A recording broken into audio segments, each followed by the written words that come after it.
one. Hey there, Hill folk, and welcome back to another episode of Appalachian Intelligence. We're extremely grateful to have you guys with us here again for another week, for another episode, for another edition. With you tonight, per the usual, your hosts, Justin, Ryan, and Lance. And I'm not even asking these boys how they are tonight. They're doing fantastic. I already checked with them. And the last time I asked them, it caused a gigantic fuss. So we ain't even getting into it. We don't even care. So now you don't want to. So now you don't want to know how we are. So here, I'll pander. I'll pander to you. How are you tonight, Justin? I'm doing fantastic, Lance. I am doing fantastic. I'm not giving into your petty shit. Yeah, somebody has to. I'll be that guy. That's fine. Y'all know how we like to do it. When we get some love, we like to show a little love back out. So our 5-star review this week comes from Court 500. And this says 5 stars from Australia. Another 5 stars from Australia. Keep up the great work. Can't wait to see what you find. So Court 500 from Australia. Another Aussie listener out there. We are extremely, extremely thankful for that 5-star review. And we're thankful for the love that you send our way. We appreciate it. And we send that right back. Absolutely, Court. This is probably very trashy American of me, but my house loves Bluey. Thank you. Thank you for Bluey. That's fantastic TV. But fortunately for you Hill folk tonight, you don't just have to deal with the nonsense that me and Ryan and Lance bring to you on a weekly basis. Tonight, we have a fantastic guest who we had the pleasure of going on his show about a month ago. It was a fantastic conversation. We had a blast. It was a ton of fun. This guy is just great. So the first opportunity that we had to bring him onto our show and hear a little bit from him, we just had to jump at it. We had to take it. The guy that we're talking to tonight, he's a sage sliding spirit first into synchro mysticism. He's a mystic of the misty Monday morning mountain, meditating on meticulous matters. He's catering canceled conspiracies to the current crowds of counterculturalists. With us tonight is Mystic Mark from the My Family Thinks I'm Crazy and the Esoteric America podcasts. Mark, how are you, brother? Wow, I was about to cue up my applause button for that intro, dude. Thanks, man. This is a real pleasure to be invited onto a show and then treated so kindly. I couldn't expect anything less from 3 gentlemen with as much Southern hospitality as you 3 have. So, yeah, it's a real great time we're about to have. I'm excited. Based on our last conversation, I'm excited about this one. Oh yeah. Us too. Now, when he read that to me before you came on here, Mark, I said he does not like green eggs and ham. Yeah, you got your own Dr. Seuss here for sure. But yeah, I don't know quite where to start first, but for folks who don't know about my show, it's called My Family Thinks I'm Crazy. Mostly because my family thinks I'm crazy and also because I knew that was a super relatable title for a show. And actually, it struck me in a eureka kind of moment on the same day that I told my family that I was quitting my job to do podcasting full time and work with this nutcase comedian named Sam Tripoli. So I've been doing that for about 2 years now, and it's worked out great. And I'm real grateful to have met, really cool guys like you, and actually put together a podcast cooperative, which all 3 of you are a part of now, for that exact reason, because I'm making all these friends, and why don't we all support each other? And the way we can do that is by being a part of one cooperative and saying, hey, check out this cooperative. People will find your show, they'll find my show, and we can all rise together as the tide rises all ships. Yeah, absolutely. That's something that we're extremely thankful and grateful for is your friendship and your just willingness to put that stuff out there and be like, hey, you guys come jump on board here and come on to this Alt Media United, this cooperative that shows all these different podcasts. And again, it's like we say all the time on here, it's all about building the tribe, man. It's about building the tribe and throwing ropes and bringing everybody up together and just showing that love and being as helpful and as we all possibly can. Cause I mean, that's what it's all about. And back to the intro really fast.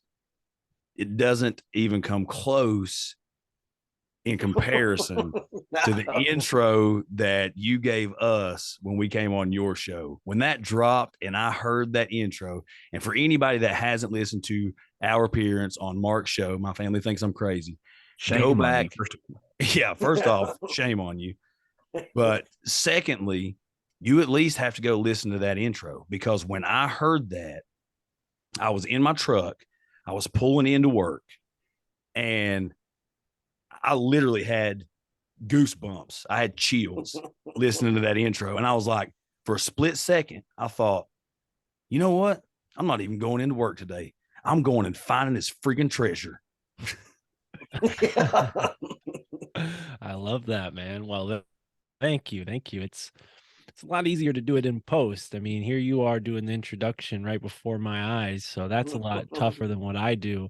I save you guys the awkwardness of me having to re-record several times, and plus I like to use guest quotes, so I typically do that afterwards. And with you three, it was perfect because I believe I got all three of you saying something. And, obviously, Justin, with your, oaky Southern voice, you sort of led, you blended really well with the music and then juxtaposed with Lance and Ryan. And it was really fun to make. So yeah, thanks for enjoying that. I'm glad you guys checked it out. Sometimes people who join me on my show, I don't know if they ever even listened to the show. So it's always cool to hear feedback from people who have joined me as a guest.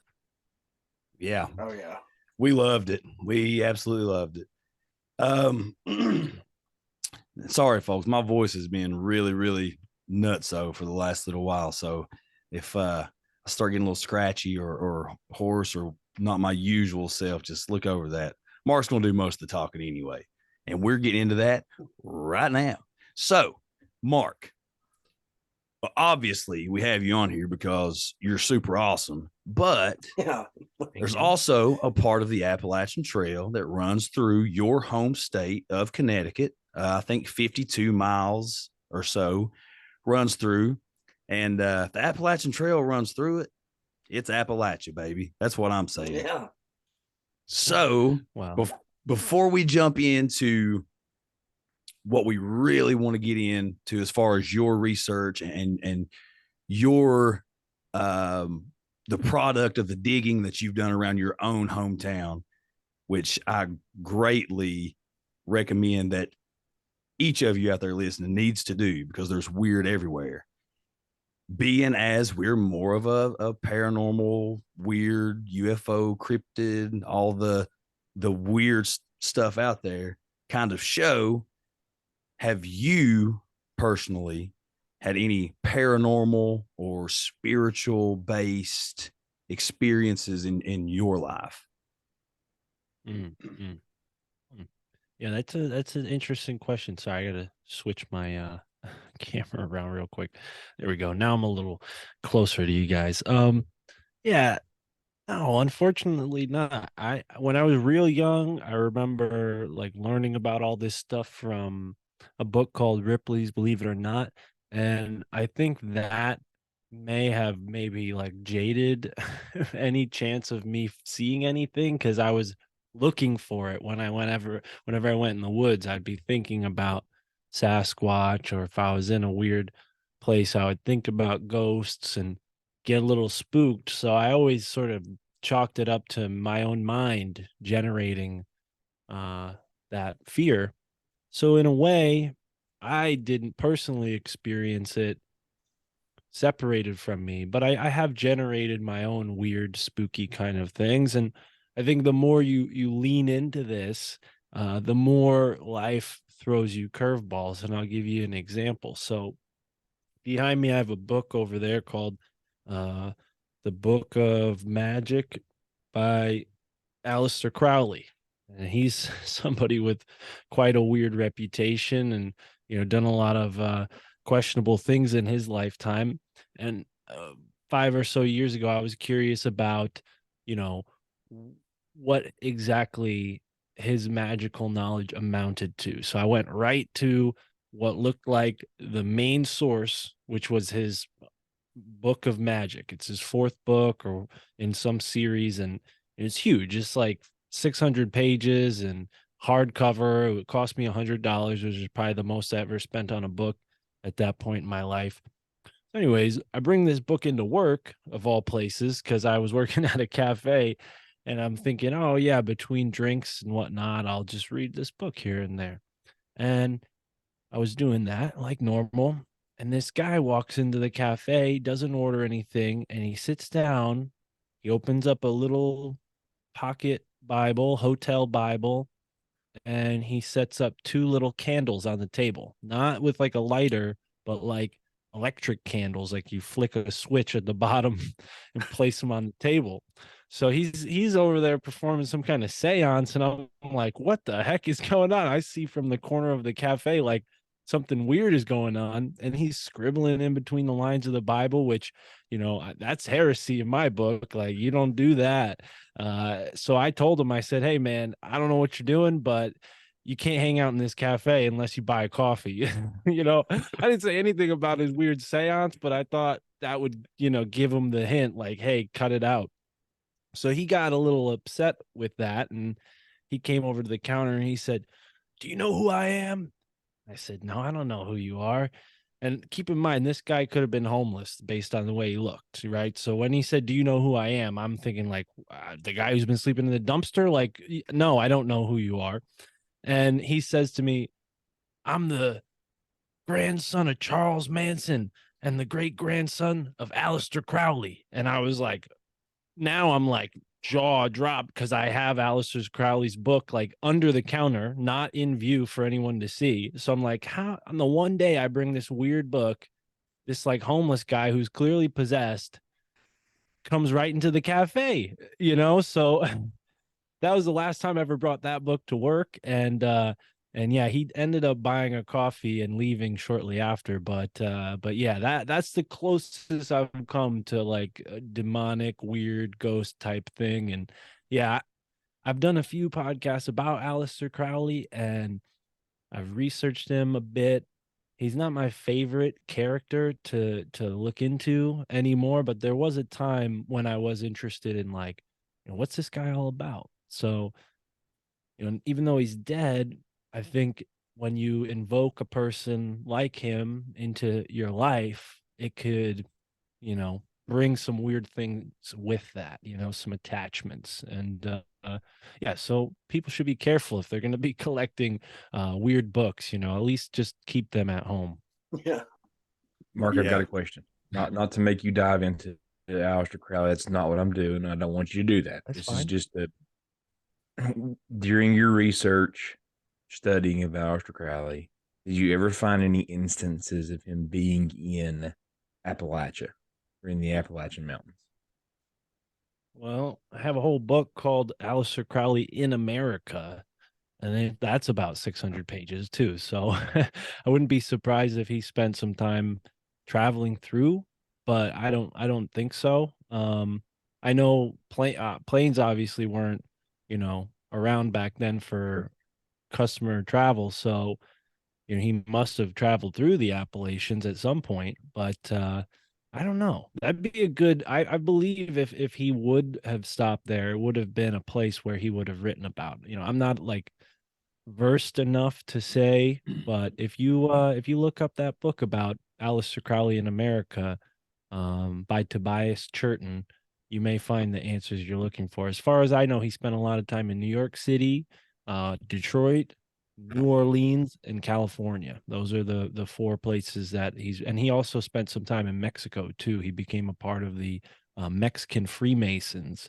and was probably one of the first Europeans to write about taking peyote. That was one of the things he did He took mescaline and maybe even used it in a psychedelic warfare type of context or psychological warfare context where you drug somebody in order to make them go insane for political reason or so that they fall off a roof or something, right? Like, there's all sorts of ways you can screw up somebody up with psychedelics. And I think Al Crowley being a secret agent was more focused on things like that. But if he made his way through the Appalachian Mountains, I'm sure he would have picked up on some of the weirdness, maybe even got down with some of the folk magic practitioners, because that's the kind of thing he liked to do, was go around and learn about different people's styles of magic. So, well, I wouldn't put it past him, but no, I don't know directly for sure. Because we have I wouldn't call it local lore, and Justin would probably be better to articulate this than I will.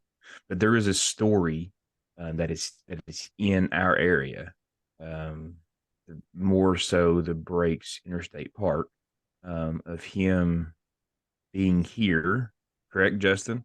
And potentially, go ahead, and you're a better teller of this tale than I am. Well, according to Nathan Isaacs of Pennyroyal, the research that they did with all of their stuff, including Elkhorn City, which is it's right across the border into Kentucky, but it's our hometown. It's our neighboring town, our neighboring city. He would have he would have definitely been to Kentucky. I think that's a guarantee. Now that you say that, I've listened to Pennyroyal, so I'm pretty sure I remember that part of the series. But yeah, I think Crowley got around America far further than people suspect. He spent a lot of time in America, and he also is buried in America in an unmarked grave on a farm in New Jersey. So I'm pretty sure the Appalachian Mountains cut through New Jersey for some part. Yeah, for sure. Yeah, he could be buried along the same geology as the Appalachian Mountain. Who knows? Well, I know that his book, or I'm almost positive that his book Libra 333 is also, I think even on the cover of some of the editions, it says, or falsely titled, Breaks, which is just weird that, the Breaks Interstate Park. And again, Nathan Isaacs goes into this whole spiel about, and putting some of those pieces together based on some of the artwork that he had done. And that's a really, really cool thing. But to get off of Crowley, we'll save that for another Mark coming on episode. Let's get into, Mark, if you don't mind, some of the research and digging that you've been in true Nathan Isaacs fashion into the stuff that you've been coming up with around your own area, your own hometown of New Haven, Connecticut, and the greater New England area. Why don't you just take over here, man, and give us some of the stuff that you've been finding and coming across in your neck of the woods. Yeah, thank you. It's kind of synchronistic that you're mentioning Nathan Isaac, because he is a big inspiration for me. His Pennyroyal series came out around the same time I started my podcast, and I want to differentiate myself somewhat. I don't want to just be another guy that interviews people.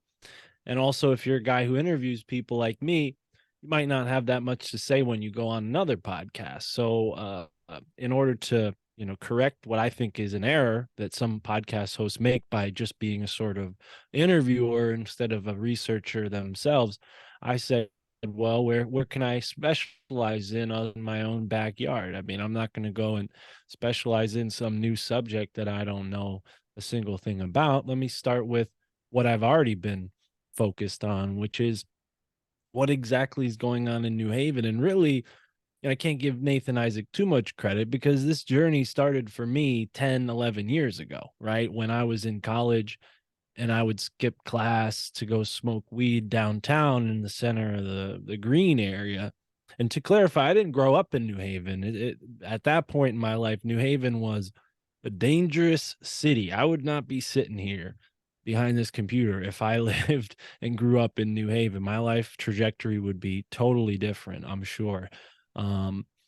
And that's because New Haven, for the most part, other than having Yale University there, is a slum. I mean, the city is in disrepair. Plenty of great people that live there, but it's like most cities in America at this point, failing in many ways. So, needless to say, community college didn't hold my attention. They weren't teaching really anything that I was interested in outside of one or two classes. And I spent a lot of time, like I said, kicking it on the green.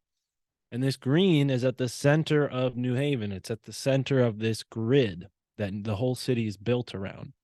I didn't know any of this at that time, but something drew me to that center area. And there is where I met a gentleman named Amos, who at the time was homeless. He's a Native American from a tribe out west in Arizona. And, he was just a dude I would smoke weed with until he realized that I knew a thing or two about conspiracies, just little things. Like I was, you know, up on what was going on with 9/11, right? I'd seen that happen in my own lifetime. I could see how the propaganda affected society after that time period. So I had already had my kind of wake up moment, but Amos taught me things that were mind blowing in a different way because much like you guys on your own journey of discovery, these things were so much closer to home than I expected, right? Because I mean, even 9/11, I'm not that far away from New York City, but still, it was a kind of distant thing. New York City's a whole different equation. But here in New Haven, they had this weird secret society scene going on throughout Yale. These secret societies, like the most famous Skull and Bones, the lesser known Book and Snake, Scroll and Key, Wolf's Head. I mean, there's at least 40, so I can keep naming them, but I don't want to bore you guys. There was all these secret societies and all these wealthy students from all sorts of different countries, and just me, blue collar kid stuck in the middle, kind of trying to figure out where my life was going to go, because I didn't leave high school with a definitive plan, and I felt very jaded. Like, oh wow, I grew up in this area where one of the wealthiest schools in the whole world is located, and they don't give a single shit about us. I'm sorry to curse. I don't know how often you guys curse on this show. It looks like I'm fine to curse, but they don't give a shit about us, right? And this is a school with $42 billion. If they wanted to pay for a program to make the schools around better, they could, but they don't, right? And I don't know, maybe that's like an uneducated point of view, but to me, it was a very real anger. Like, why is my education so lackluster? And I'm right next to this amazing school with all these resources. So I started to look in deeper and deeper. I figured out that there is these layers of privilege, these layers of exclusivity at this place. And I became really fascinated because I realized it's not even me. It's the kids at Yale themselves that are being held from this and being used for their position in life because they're from a wealthy, prominent family. They then go to a school like this and they get used in a certain way. And they join these groups, and maybe it makes their life better because they have more money, but they're not operating on their own will. They're operating on an agenda, this group's agenda, Skull and Bones and all the other recruiting organizations. So as a kind of young adult, I learned about this and then I moved on with life because I was also interested in girls and smoking weed and hanging out with my friends and making some bucks so I can afford to do all that. So I got some jobs from being a delivery guy to being a door-to-door, campaigner. I mean, I'd done a whole bunch of stuff. And every job I seemed to get gravitated me towards New Haven somehow. And eventually I ended up working at a bakery where I was actually delivering bread to Yale University. So I would wake up real early in the morning, get in a van full of bread, and then deliver that bread all over New Haven's campus, right? So I'm going inside of Yale buildings that I'd never had access to before, just as a a nobody, walking around New Haven. You see all these amazing buildings, but they have security and, all the doors are locked. You can't just walk around, you can maybe walk some parts of the campus, but either way, it was a fascinating opportunity to see inside of this huge institution, this Yale University, and all the secrets that seem to be waiting in there for me to find. And I found a lot of weird stuff. For example, every Tuesday I would deliver pastries to a building for the Yale economics department. And it was just this sort of mansion looking house. It wasn't like a school building. Looked like a mansion. And the janitor got really tired of having to let me in the door. So he taught me a way to break in.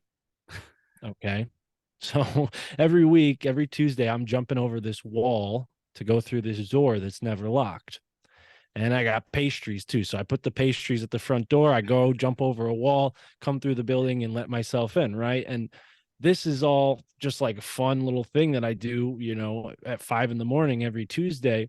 Well, little did I know that house was where George H.W. Bush and his wife and his son, George W. Bush, lived when they were in New Haven, when they went to Yale University. Wow. When his father went to Yale University, right? So I'm breaking into the Bush home, and I find this out on the day that George H.W. Bush died, because I looked down at the newspaper that they would leave on the front step and it said, George H.W. Bush, former resident of 88 Hill House Avenue. I'm like, what that's the exact address I'm sitting at. So, one of those plus another weird synchronicity, basically pushed me to be like, no, you got to get into this conspiracy stuff. You got to research it. You got to figure it out, because, Amos didn't meet you by accident. This George W. Bush house thing didn't happen by accident, and on and on and on. So, and then obviously meeting Sam Tripoli was kind of a crazy synchronicity too, because, not only got me introduced to a bunch of people like Tony Merkel who connected us, it got me, into the podcasting world in a sort of a with the pedal on the floor, like super speed.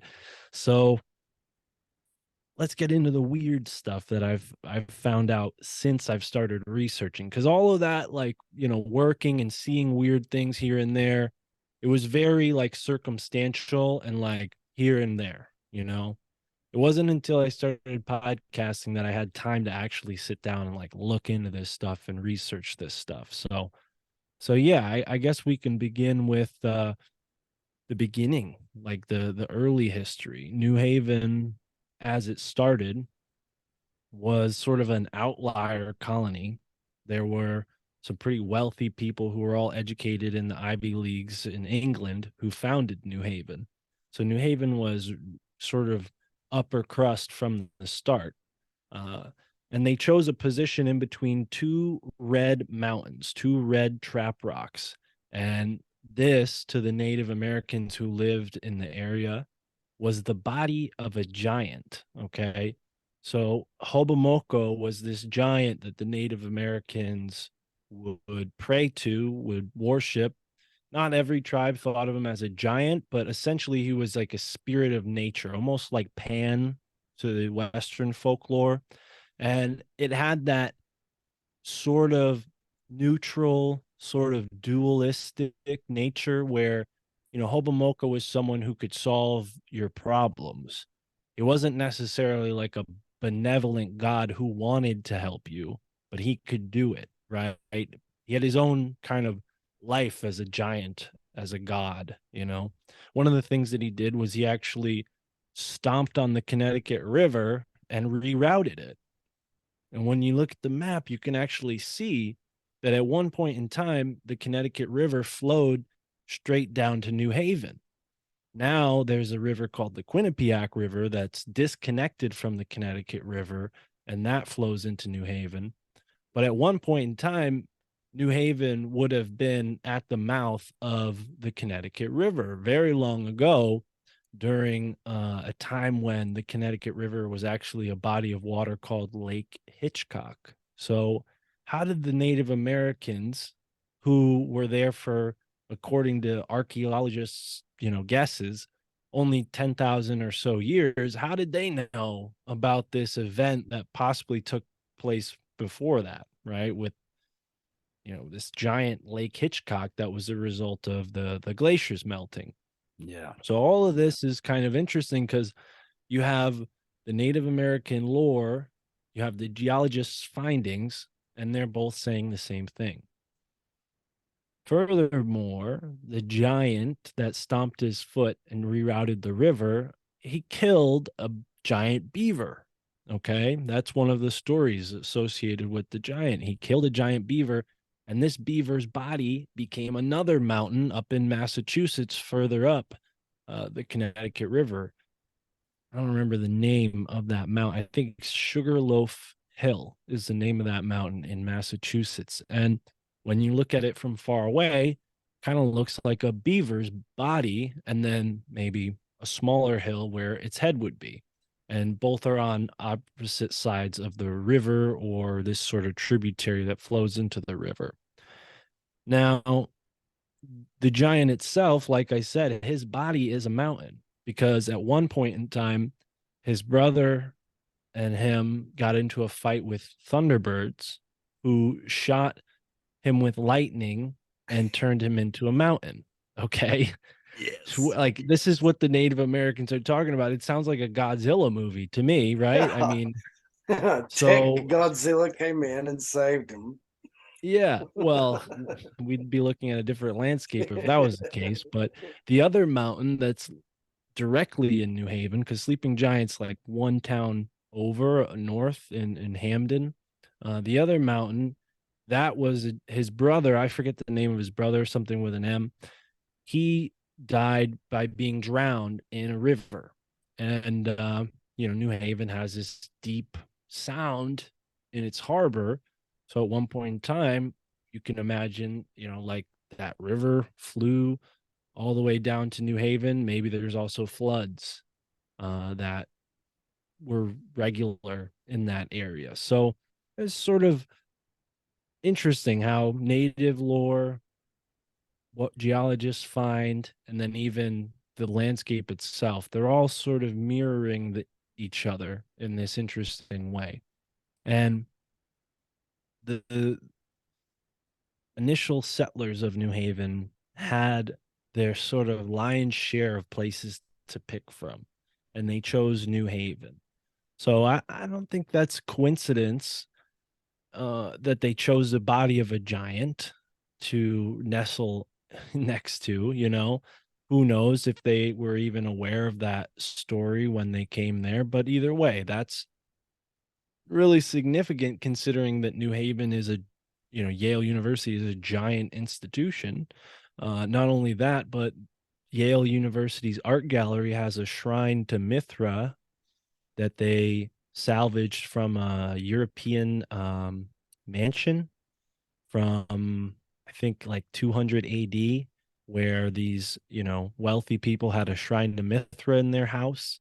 And then Yale took that out, cut it up into pieces, and then reassembled it in their art gallery.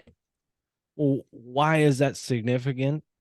Well, the giants that I just mentioned, they're kind of similar to what you read about when you look into Mithras, because Mithras is, according to some legends, born from the body of a stone giant.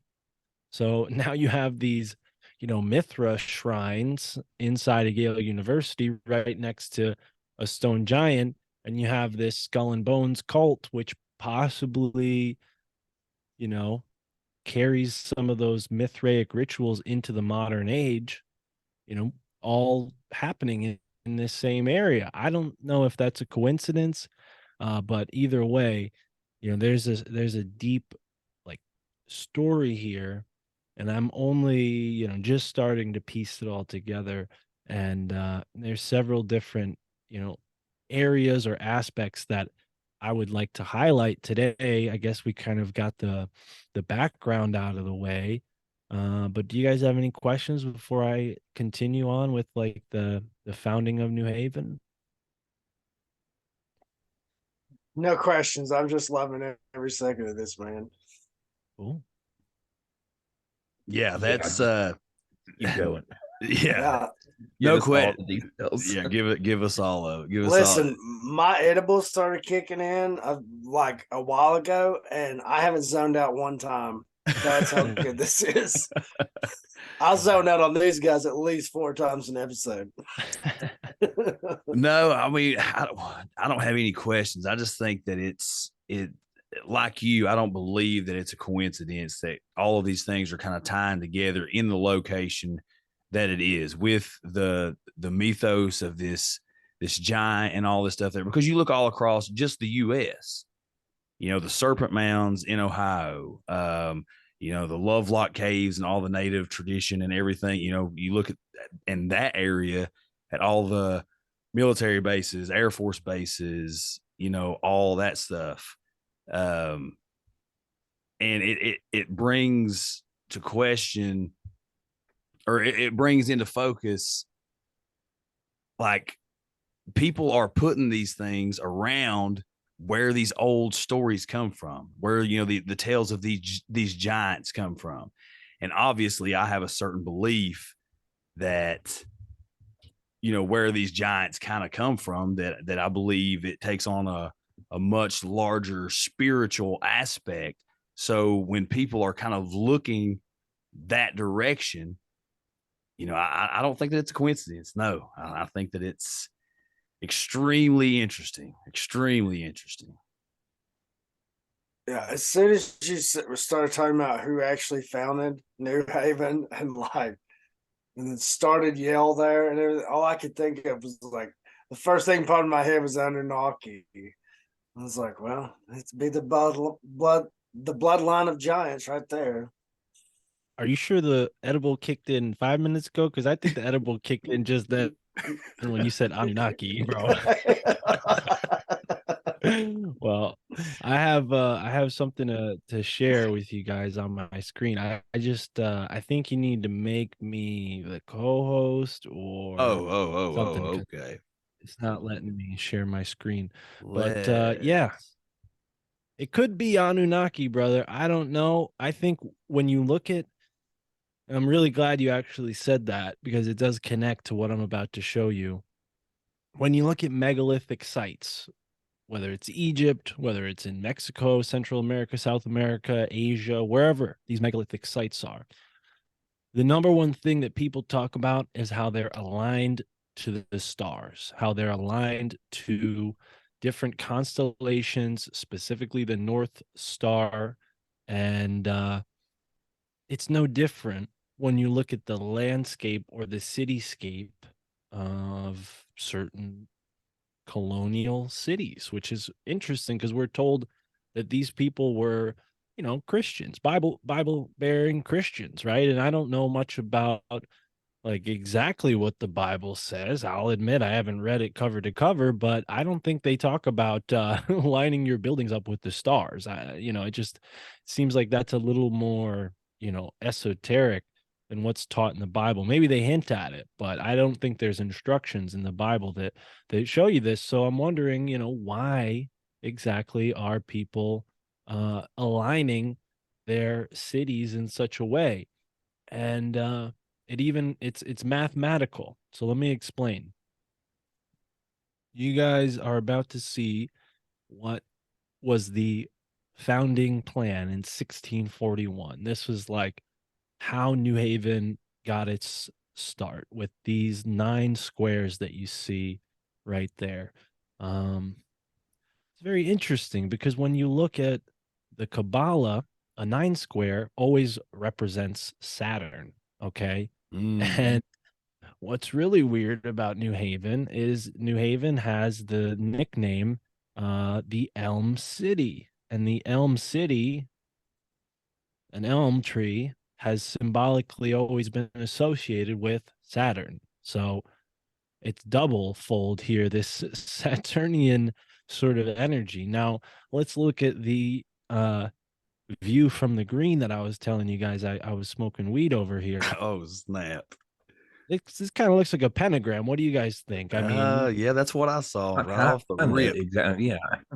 Yeah, 2 pentagrams at that. One of them is kind of lopsided. And if you look at it from above, directly above, it's not a perfect pentagram, but this angle certainly gives you that impression. And when I looked at the pathworks as a young man, I thought, oh, it's a pentagon.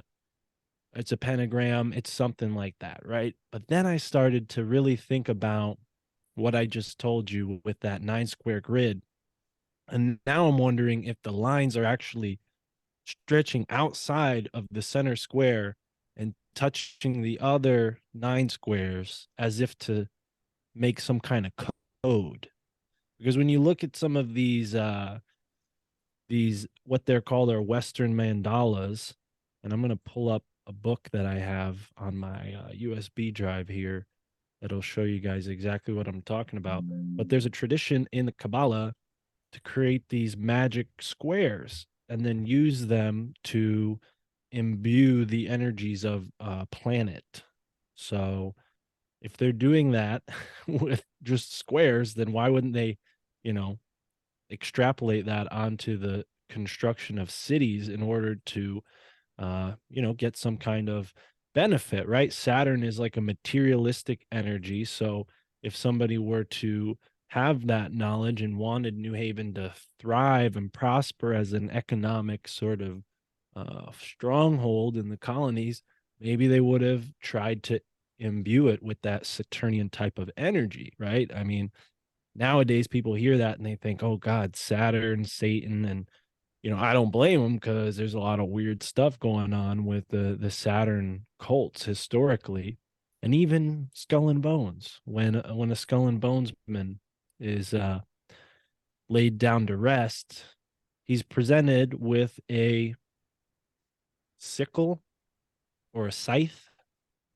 and a sheath of wheat, or I don't know the proper term for it, but some wheat, which are both Saturnian symbols. So when you die as a Skull and Bones member, they put Saturn symbols on your grave or your, coffin as you're lowered into the ground, right? So it's dripping with this symbolism. And I haven't been able to prove this definitively, but I can't help but draw this connection. I'll speed up looking for this so you guys can see what I'm talking about. um I can't help but think there's a connection here with these magical sigils and the 9 square grid. So as you can see here, here's some examples of how they draw them out on the different grids, depending on, how many squares make up the grid. But this one right here at the top, that is the Saturnian one.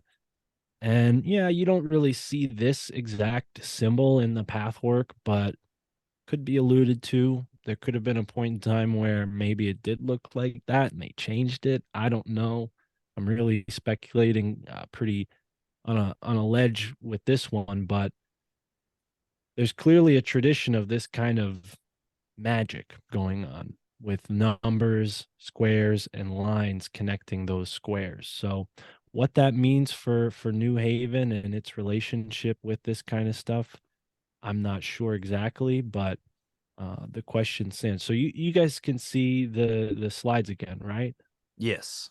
Okay, cool. So what I haven't mentioned yet is downtown behind the three churches that line the green here. There is a mass grave. Okay, these three churches right here have over 6,000 bodies buried behind them. Holy Because crap. for the first 200 years of New Haven's history, everybody was buried behind the churches in this center area. This was actually very common in colonial times. People would be buried behind the church or maybe on their own property. They wouldn't be buried in like a public cemetery the way we have them now. And as a matter of fact, the very first cemetery in American history was built in New Haven.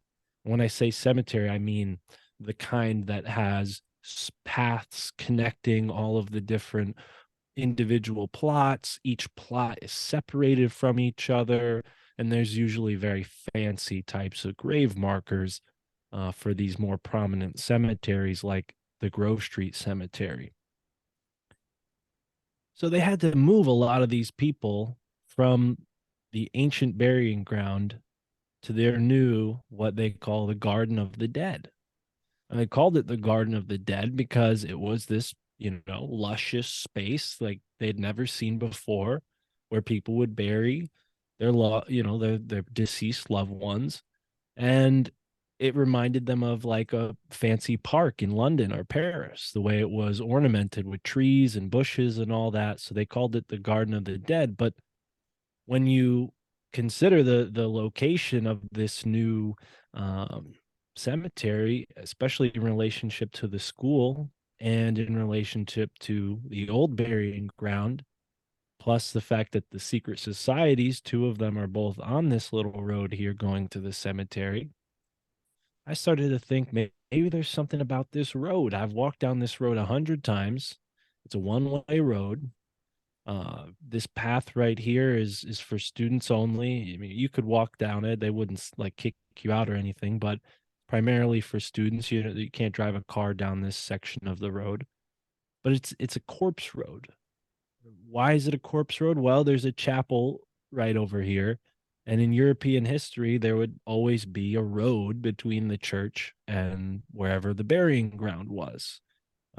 Depending on, how big the town was, this road could be very long or very short.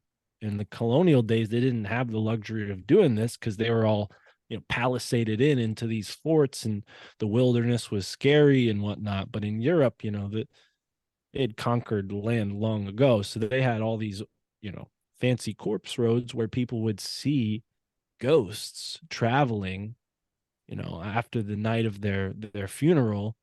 They would see the ghosts leaving the cemetery and traveling between the church and the cemetery. And now you have all these secret society, Yale, the library, the campus. I mean, all this stuff is all on this road next to the cemetery. And I have to think, maybe this is symbolically a corpse road. Not to mention, you have in the art gallery right here thousands of artifacts, not just from Native Americans, but everyone from the Egyptians to the Chinese. I mean, there's so many different works of art here. There's the Skull and Bones tomb. There's the original Yale campus church, which is now a library. Yale Law School, where Hillary Clinton, Bill Clinton, and many other politicians went to school. I mean, on and on and on. And to top it all off, the Beinecke Rare Book Memorial Manuscript. Hold on, let me rephrase that. The Beinecke Rare Book and Manuscript Library has a copy of the Egyptian Book of the Dead. Okay. Wow. And the Egyptian Book of the Dead, as you can see here in this photo up in the top right-hand corner, very old, their copy of it. And the reason why it's all old and tattered like that is because the Book of the Dead wouldn't be in a library. The Book of the Dead was actually a thing that people received after they had died, and they would be buried with their copy of the Book of the Dead, so that in the afterlife, their soul could read this book and figure out what to do. So, it's not like, something that's readily available. The books of the dead, the only reason we have them, now is they've been reprinted and republished, but an original copy of the Book of the Dead is quite rare because they're all, buried in these tombs. So, they have a copy of that. They also have what you see on the bottom right-hand corner, a little excerpt from the mysterious Voynich manuscripts, which you guys may have heard of before. Never been translated. Some people think they're an alchemical text. Some people think that they have some sort of medicinal folk medicine encoded into them. But either way, very rare, somewhat metaphysical, and all on this very weird road leading up to the Garden of the Dead. And to top it all off, you guys can see here, the Garden of the Dead has this really Egyptian motif. It's styled like an Egyptian temple. It's got the sun rod disc. I believe this is from the Philistines in the Bible. The dead shall be raised. I don't know what part of the Bible this is from, but the dead shall be raised, obviously is a biblical quote. And yeah, there's a lot of weird stuff in this cemetery, like these two Griffin women. No loitering. You can't roller skate, skateboard, or drink in the cemetery. Just so you know, if you're planning a visit. And yeah, it's odd because you can see this gateway from the like all the way back, like through 4 or 5 blocks down the road. It's like this little square in the distance. It's perfectly aligned with the street. So while you're walking, if you walked in the center of the street, you can see this thing from a couple blocks away, and it's a little spooky. And I don't think it's a coincidence that the secret society buildings are right next to it. Here's a little breakdown of what it looked like, or here's an illustration of what it looked like when it was first built. And here's a breakdown of some similar structures in Egypt. Henry Austin, the designer, modeled it after the temples at Dendera and at Esna North, as well as another temple that was in a place called Hermopolis, which is Hermes' sort of where Hermes was worshipped. So, in a sense, by building this, they're invoking Hermes into the town, into the fabric of the city. The Book and Snake Tomb is modeled after the Nike temple. Nike was a god of war among the Greek religion, the Greek pantheon. And this is the Book and Snake Tomb on the right side there, pretty much mirrored in shape and stature even. We have these caduceuses that make up the iron fence posts surrounding the tomb. And they also have these very perfectly smooth ashlar blocks, which, if you're not familiar with architecture, this is something that master masons specialized in making. It was like the mark of a master mason when you can, carve a stone into a perfectly square block, right? Endless similarities. It's really not. It's beyond coincidence at this point. When you see all of the similarities stacking up, here's the Skull and Bones tomb having the same sort of triptych facade as the Egyptian shrine to Seti II. And so I think Seti II is one of those pharaohs that was potentially like an alien, like he had a weird shaped skull, like Akhenaten. I could be wrong about that, but I'm almost certain that he is connected to that somehow. And that's why SETI is also used by like alien lingo, the search for extraterrestrial intelligence, SETI.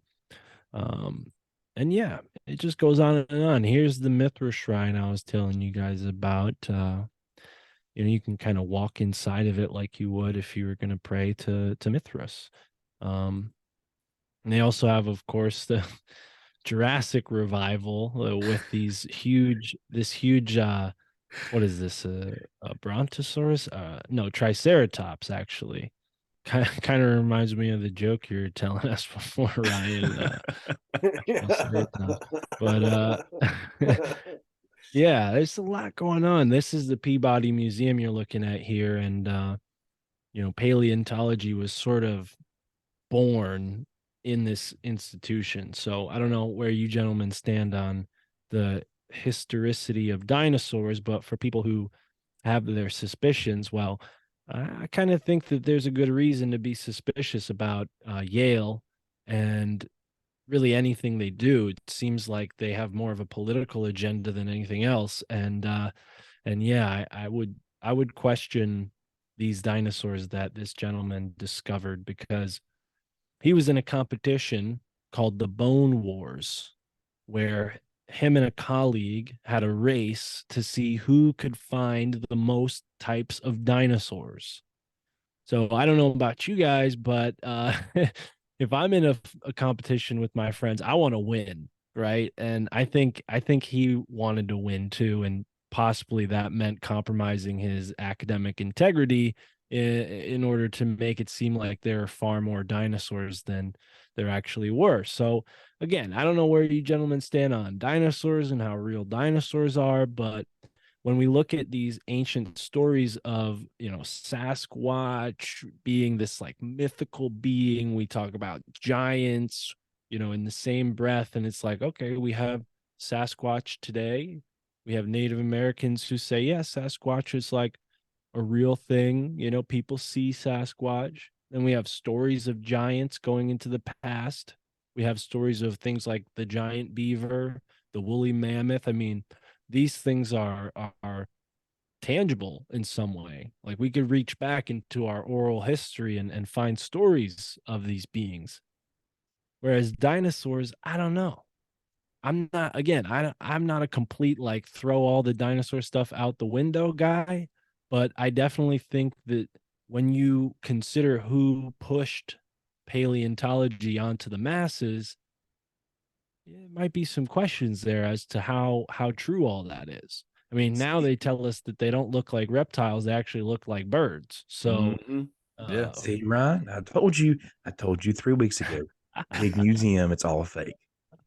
and Plants, that is something that they for do. God's sakes, plants. they Listen. they replace the skeletons with plaster casts. You can't even find a real dinosaur skeleton. So I don't know if this is divisive topic for your audience. I don't want to throw a bombshell into this, but No, I I'm not will gonna. I'm say- gonna. I'm not gonna waste my time arguing with him. well, Listen, Mark, I tried to explain to this man 3 weeks ago that the whole dinosaur theory was just nothing big, just big museum in paper mache, and he wanted nothing to do with it. well, I think there's a reason to make us think that we're, uh stoned apes who ate too many mushrooms and got too many brain cells for evolution's liking and became these anomalies of science. I think there's a reason why they want to give people that perspective, that we live in a chaotic universe and human beings are just an accident, and dinosaurs add to that narrative. Whether or not that makes them true or not, I don't know, but I do think that when I look at the universe, I think of it as an ordered place, not a chaotic place. That serves my life, that serves my worldview, and it makes my life a little easier to believe in a higher power and to believe in order.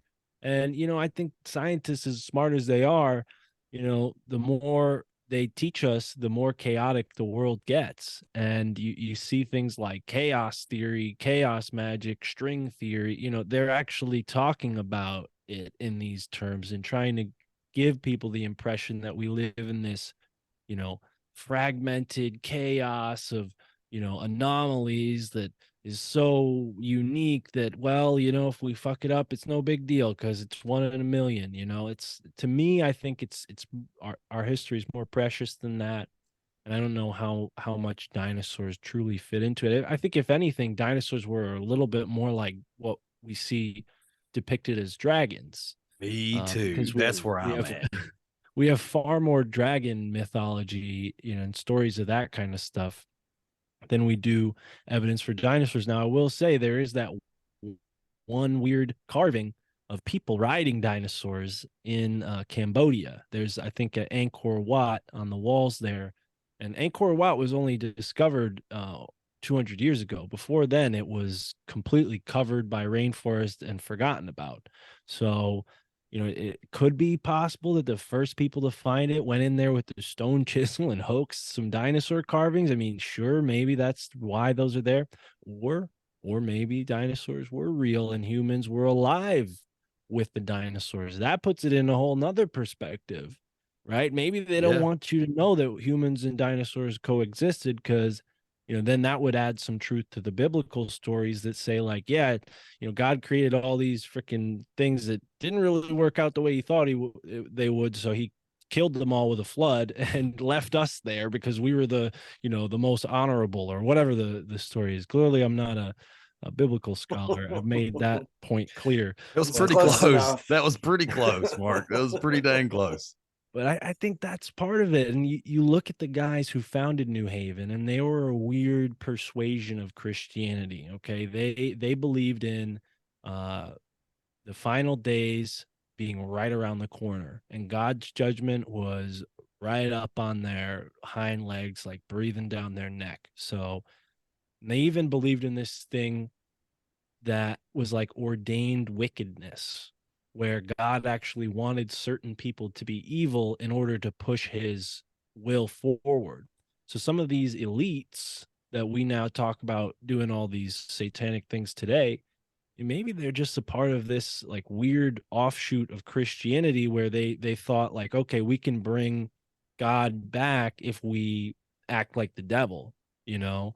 And I think you see that happening with certain weird characters like this Puritan minister who practiced Paracelsian medicine. And if you guys aren't sure what that is, well, Paracelsian medicine involves taking human body parts and eating them. So, it sounds like some black magic Jeffrey Dahmer weirdo stuff to me.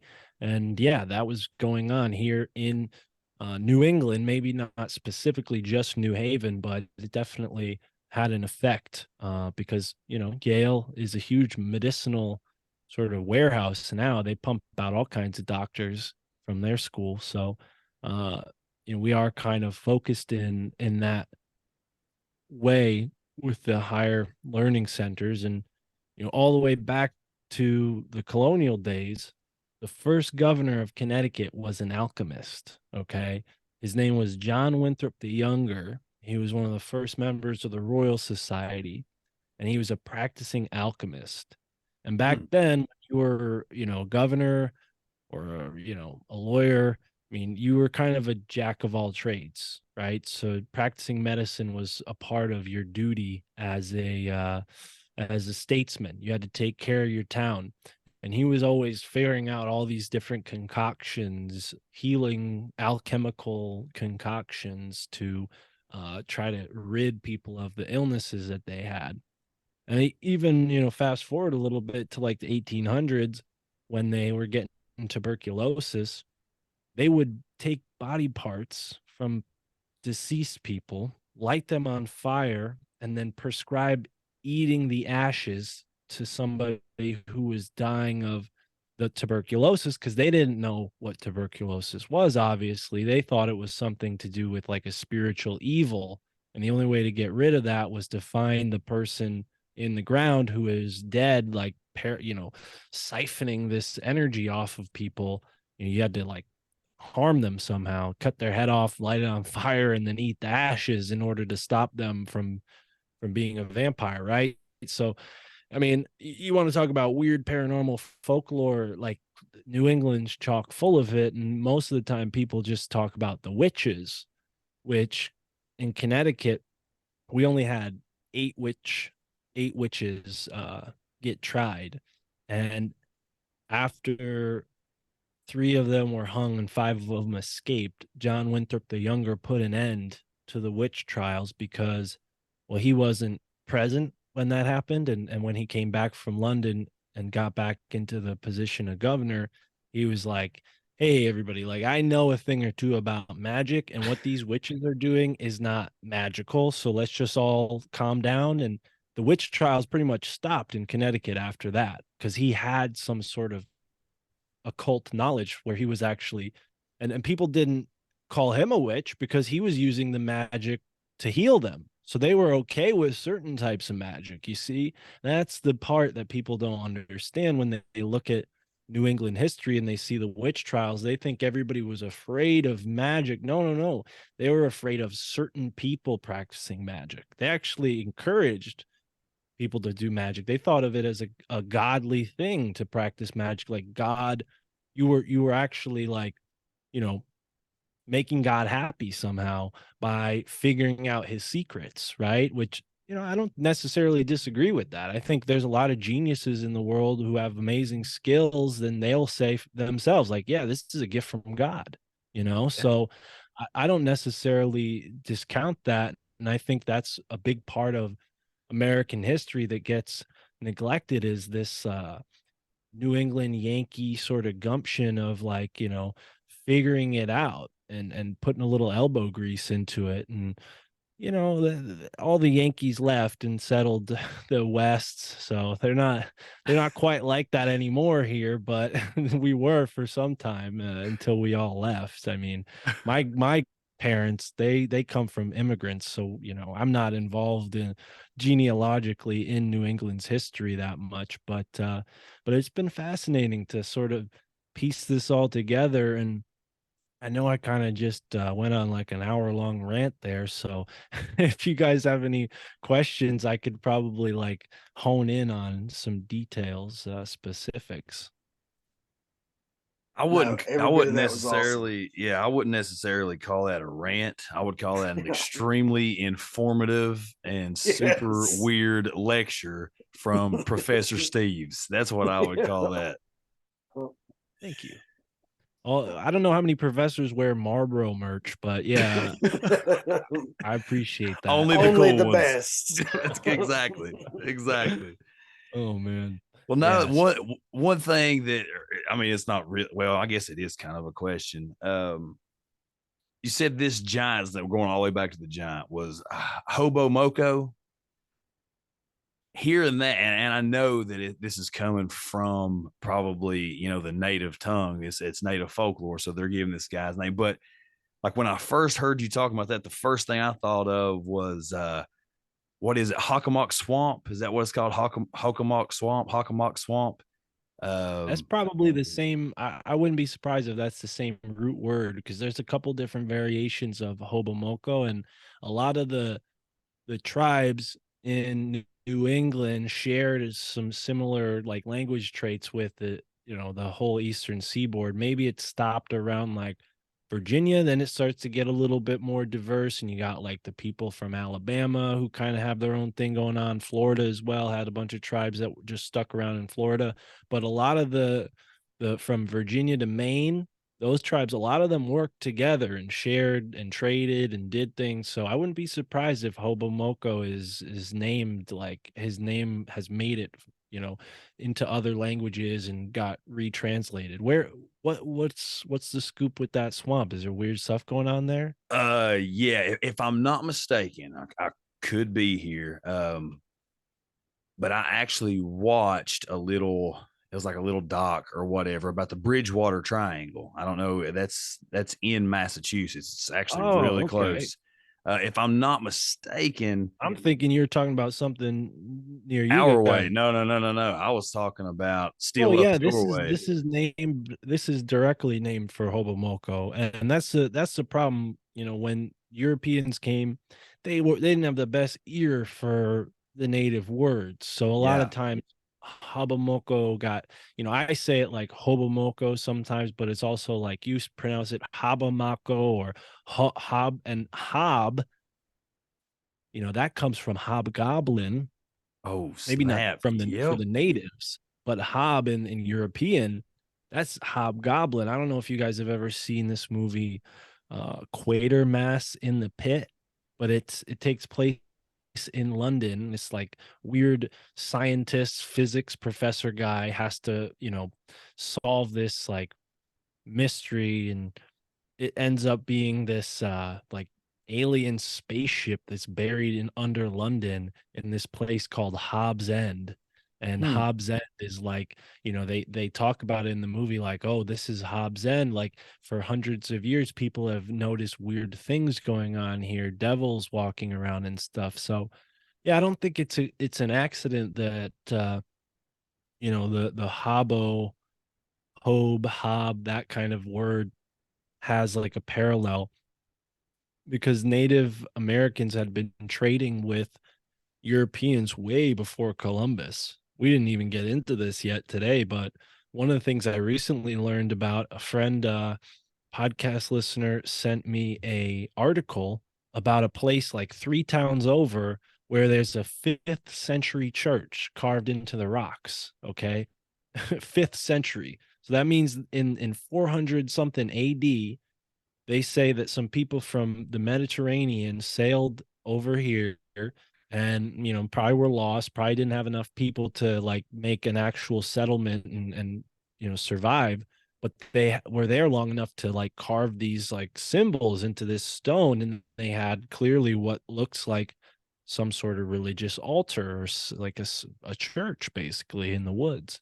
So I got to go down there pretty soon and see what I can find.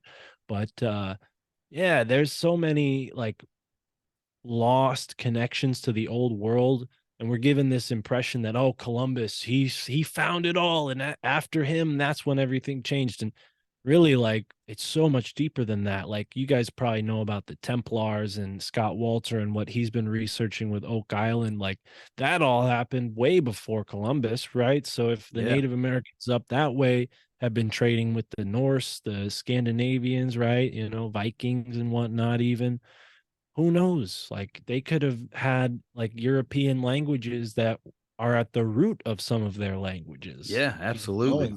Well, you hear about you go ahead, Ryan. Sorry. Oh, I want to say Manly P. Hall even said, "Isn't the king of the goblins named Hob? That's what they call him, hobgoblins, or his Yeah. name's yeah."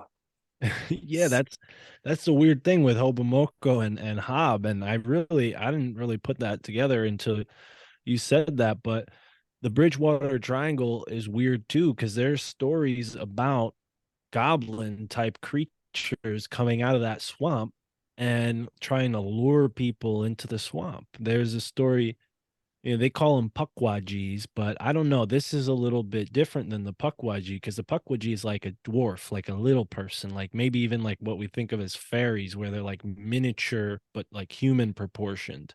Uh, and this being was more like a creature, like not human in any way. Like it was saying something like, here, come here. Like it had been listening to humans speak and then repeating it the best it could. Not that it like spoke, but it was able to like pick up on what the humans nearby were saying, and it was trying to like lure this person into the swamp. And yeah, when you consider hobgoblin, hobomoko, and it's like, wow, that's uncanny how those parallel each other. Well, I think everything. Oh my, well, you're talking about one of the first statements that you made about Hobomoko was that he was this sort of pan-like entity. Okay, we're talking pan, we're talking goblins, all in the same area. Well, you come right down here into Eastern Kentucky, and there was a little documentary called Hellier, where they talked a whole lot about pan and goblins.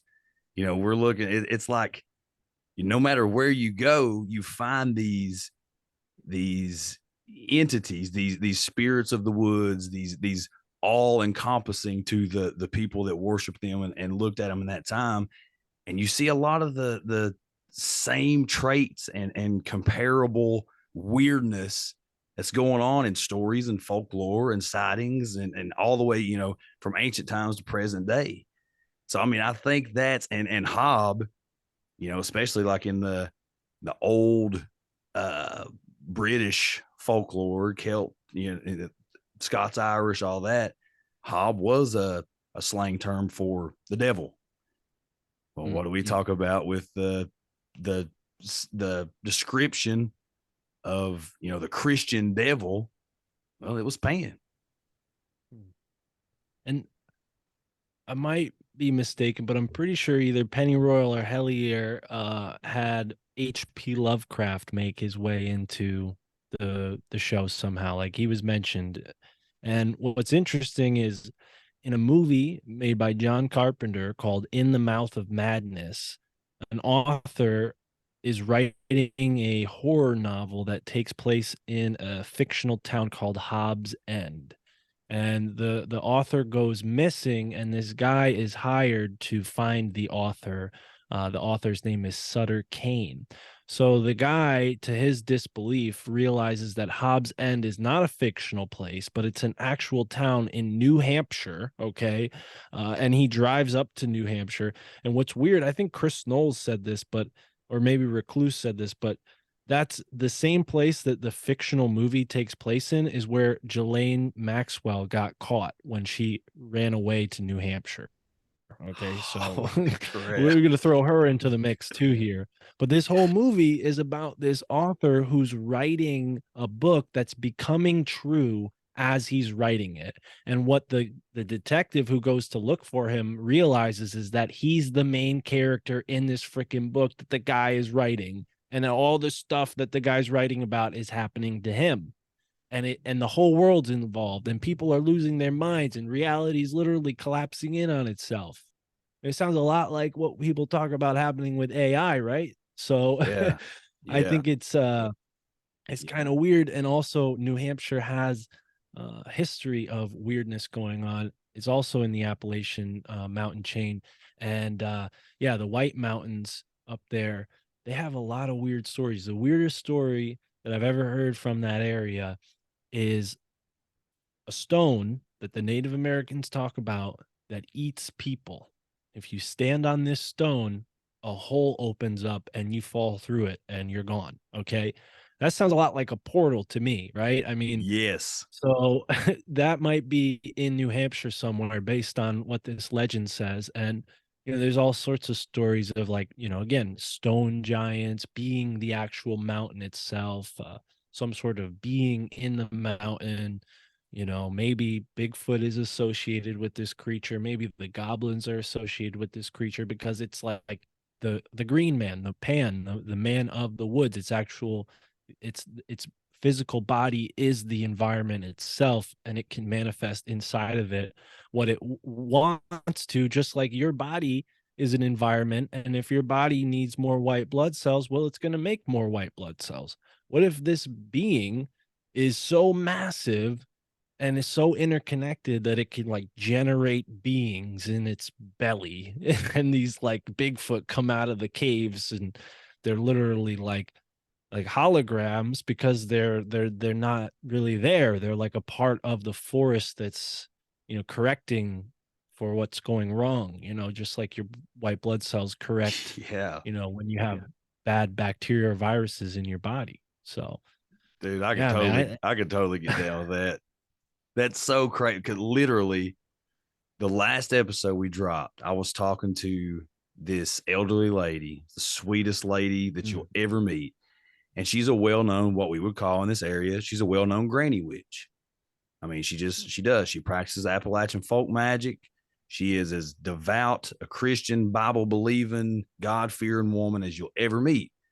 But she will openly tell you that she's a water witch. She's a witch doctor. She uses the word witch a lot, freely. And in conversation with her, one of her theories was, because she was telling all these weird stories. And I just asked her, I said, where do you think all this comes from? Where do you think it stems from?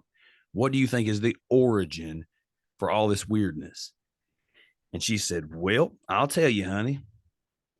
I believe in ancient times when these little bitty mountains were much, much larger than they are today, there was a bunch of old entities, or how did she put a bunch of old, something along those lines, a bunch of old entities that was being real naughty and causing all kinds of a ruckus and raising a big cane.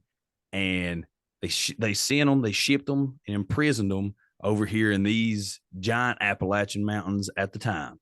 They weren't really settled that we know of. So I believe that they were in prison there. And then when people come over and started rummaging around and started digging in these mountains, especially when the coal mining started, we just let all these things out. And now they can wreak as much havoc as they want to.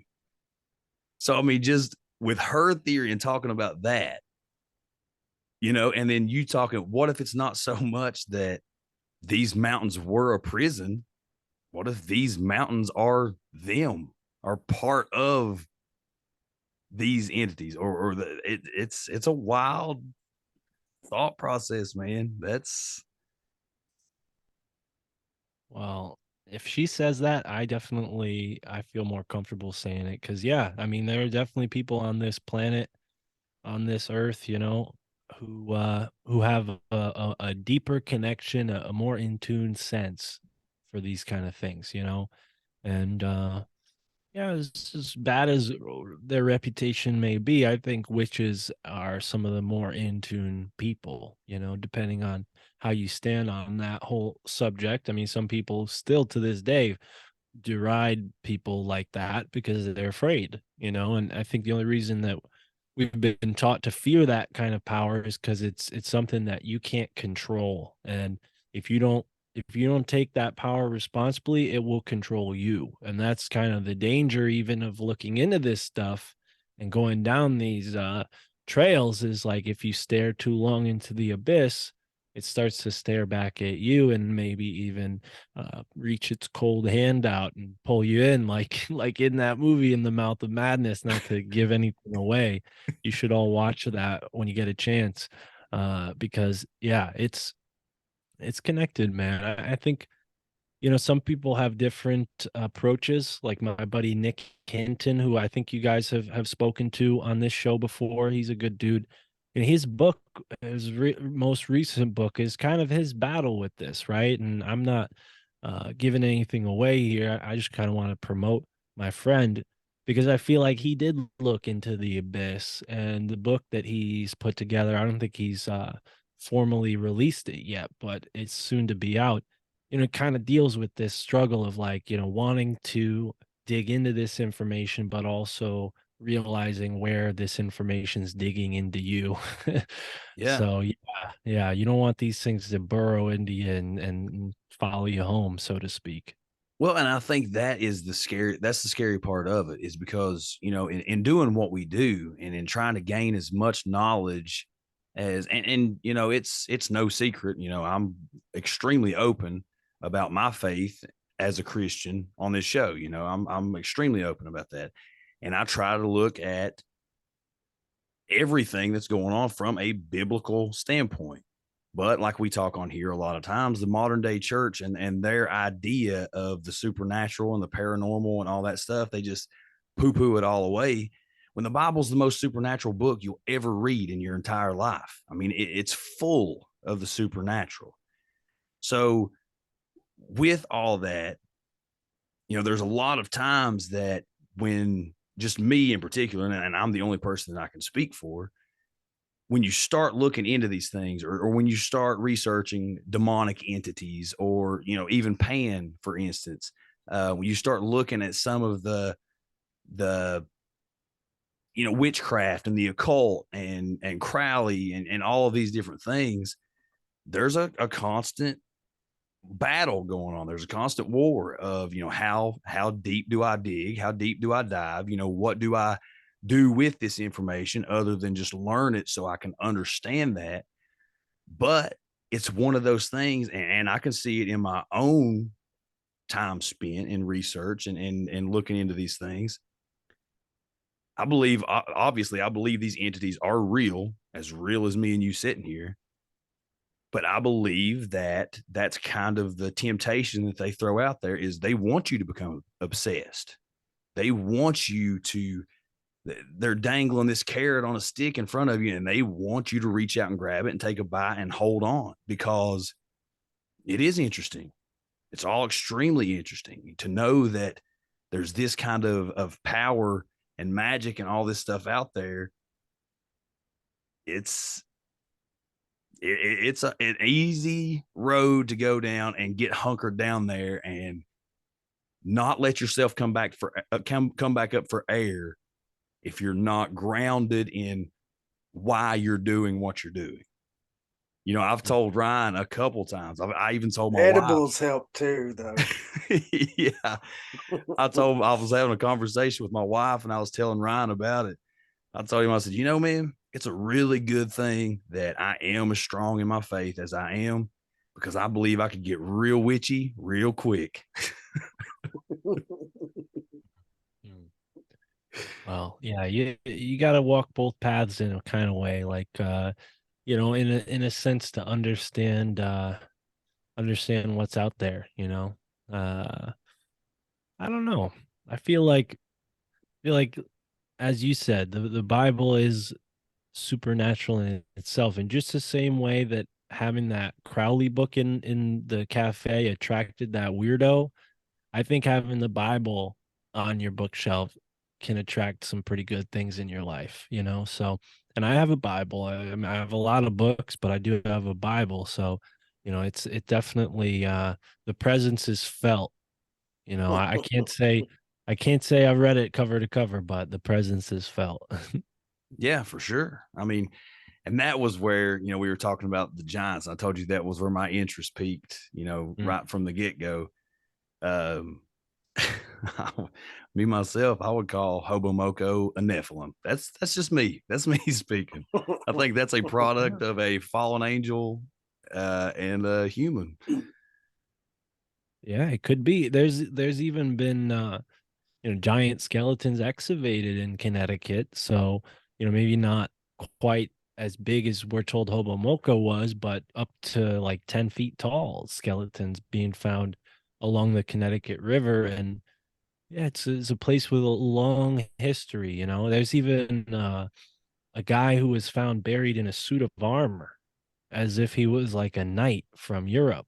And that, I Hmm. think that was in Massachusetts, somewhere where sort of like on the border of Massachusetts and Rhode Island over there somewhere. So a lot of weird stuff that doesn't fit into, you know, the narrative we've been given by the universities. Yeah. And I think the universities have done that purposefully, you know, to keep us boxed into a certain understanding that suits their agenda. Yeah, I agree. I agree 100%. I don't know, man. It's all just, it's so weird. You know, like you were talking earlier about just ancient America and the people that could have been here. You know, we know about the Kensington runestone, I think up in Mm. Minnesota with the Viking runes on them.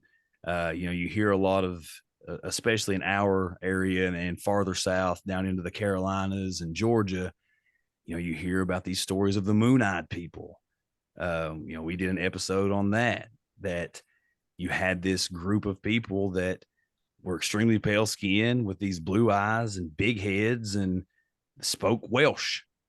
You know, you had a whole lot of these natives that when the first missionaries and all these people would come over, there's one particular story that this one native tribe captured this priest on mission and brought him in, and he was from Wales.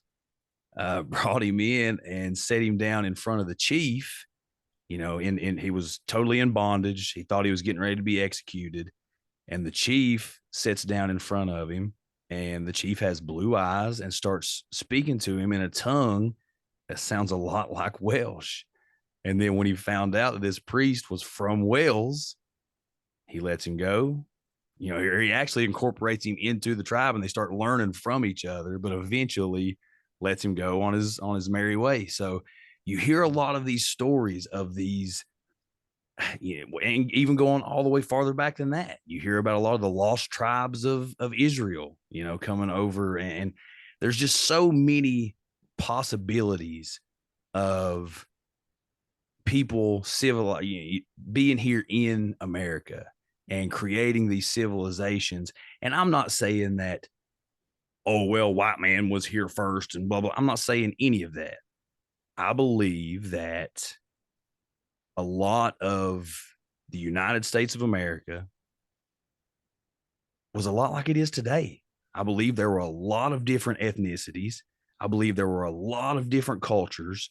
I believe that there were a lot of different full blown civilizations that were here that traded with each other, that partnered with each other, allied with each other, that went to war against each other, because there's a lot of those stories. And, you know, something really interesting that I heard you say on an episode today, Mark, was, you know, with these natives, there was no fact or fiction.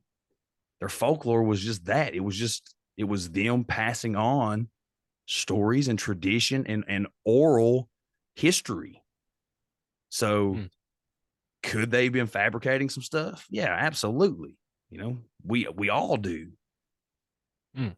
But I think you're referring to this. I was interviewing this guy Ronnie Pontiac, American Metaphysical Religion. Yes, That that was was it. an awesome episode. Yeah, yeah. He said thank you. He said that a lot of really great stuff about American history in this book, but yeah, that came from him, the fact and fiction thing. And it's interesting. I've been talking to a Native American.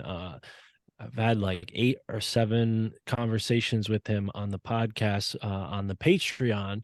They're available only there because sort of due to the nature of what we're talking about, it's sort of closely guarded information. And to your point about the Welsh, one of the things that he told me about, he verified, was the whole Prince Maddox story, which you may be familiar with. I had a guy on my show a while ago named Rick Osman who wrote a book about this.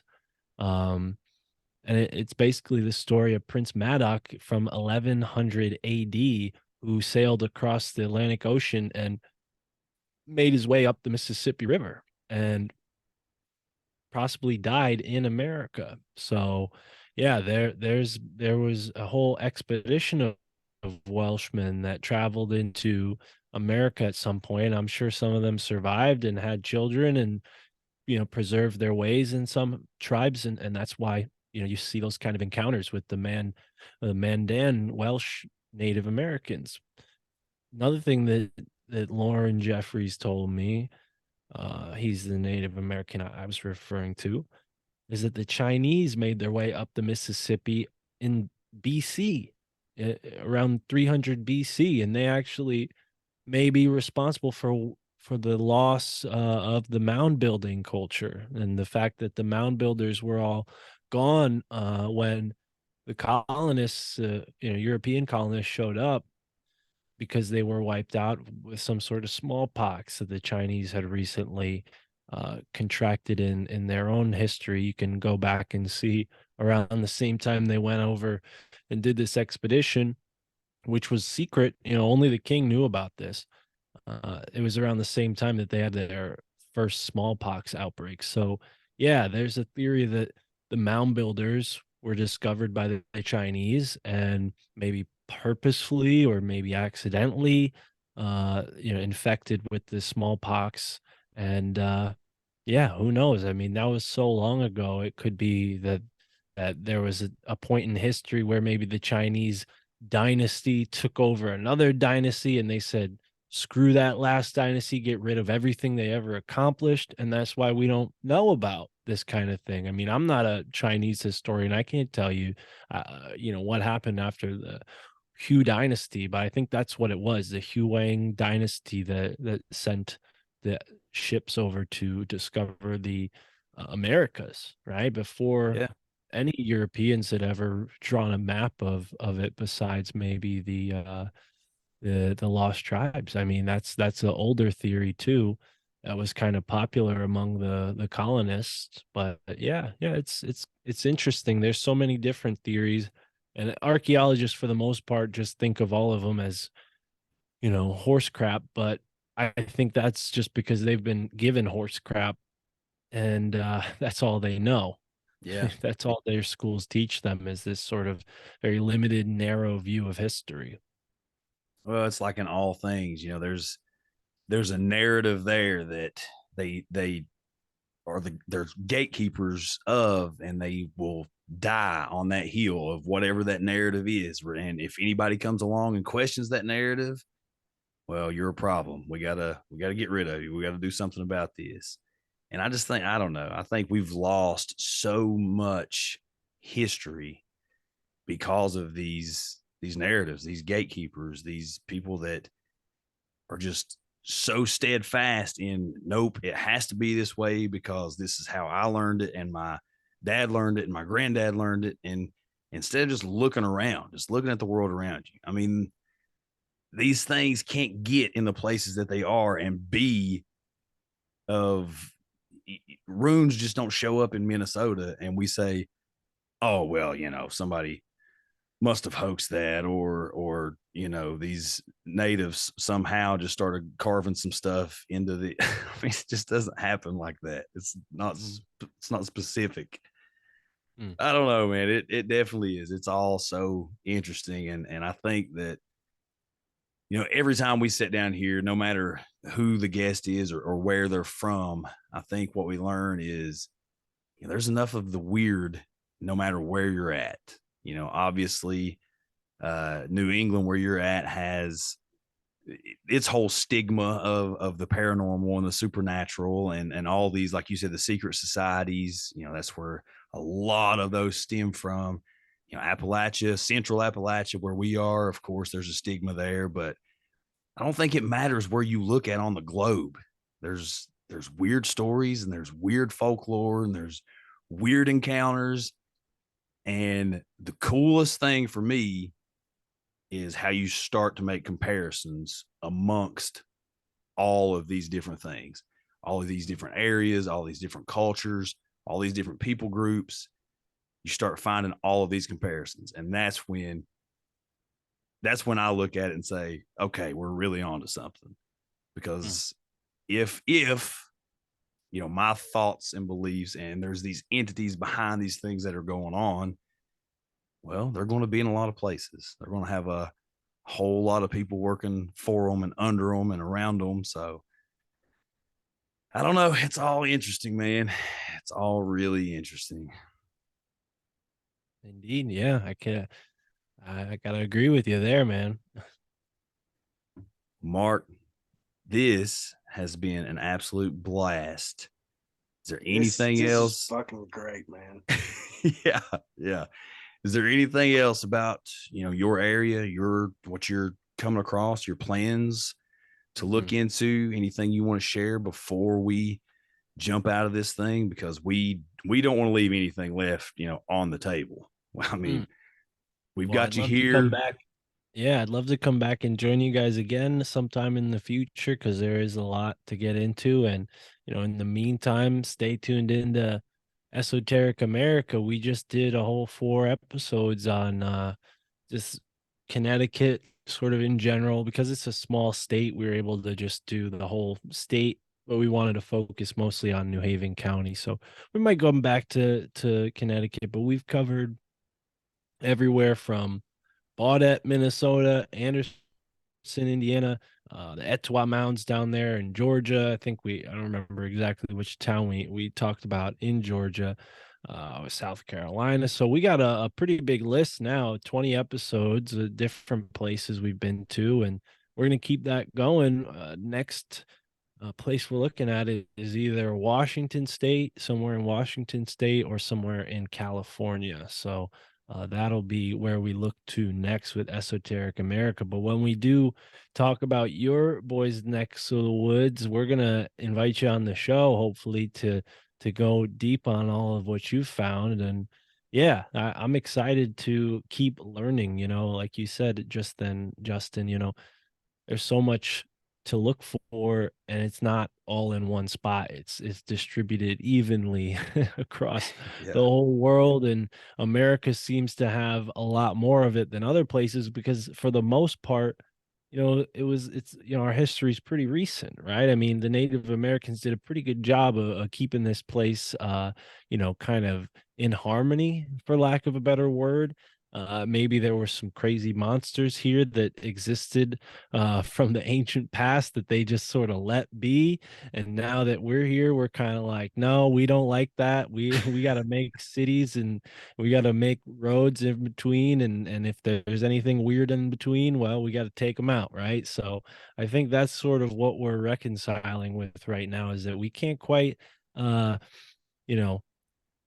everything into a safe place for humans. I think the Native Americans had it right when they said, well, that's a spot where you should never go, right? We need to bring that into our culture somehow. More respect for sacred places. Not that they're evil, but I think when you go to these sacred places and you're not aware of it, bad things can happen to you, because you're just naturally not respecting the sanctity of that place, right? So maybe these beings, maybe they're not so unfriendly. Maybe they just don't like getting their, front lawn turned up by our spiritual like dirt bikes coming over and treading tracks on their lawn. You know what I mean? Like we Yeah. just come through like a pile of like crazy as human beings. We have so much like nervous energy when we go in the woods that it probably feels weird to these types of beings who are used to like calm and quiet and who knows? I mean, I'm talking out of turn here because I'm not Pan. I don't know what the hell's going on, but that's if I had to guess, I think a lot of that's going on. So anytime you guys want to have me back on, I clearly could talk for a long time about this stuff, and I'm always learning new stuff. So if you want to keep up with that, folks tuning into this can check me out at myfamilythinksimcrazy.com, and all of the other shows that I do are there as well. So you can learn everything I got going on in that one place. Yeah. Well, Hill Folk, definitely go check out Mark and all of his work because, well, I mean, you've already heard it here tonight. The dude is just a wealth of knowledge. He's one of the most intelligent people that you'll ever have the opportunity to sit down and listen to. And it's just because he puts in the work. He puts in the work. Too kind. Hey, look, we call it like we see it, Mark. We call it like we see it. Well, And listen, it's a fucking work of art watching him roll a joint. Like, I just sit here, I'm like, dude never took his eyes off the camera. Well, I didn't have that happen this episode. I think that was when we first talked, but Yeah. pre-rolled this time. Sorry I couldn't put on a demonstration for you guys. I have a video on my Instagram in case anyone wants to learn how I do it. Sweet.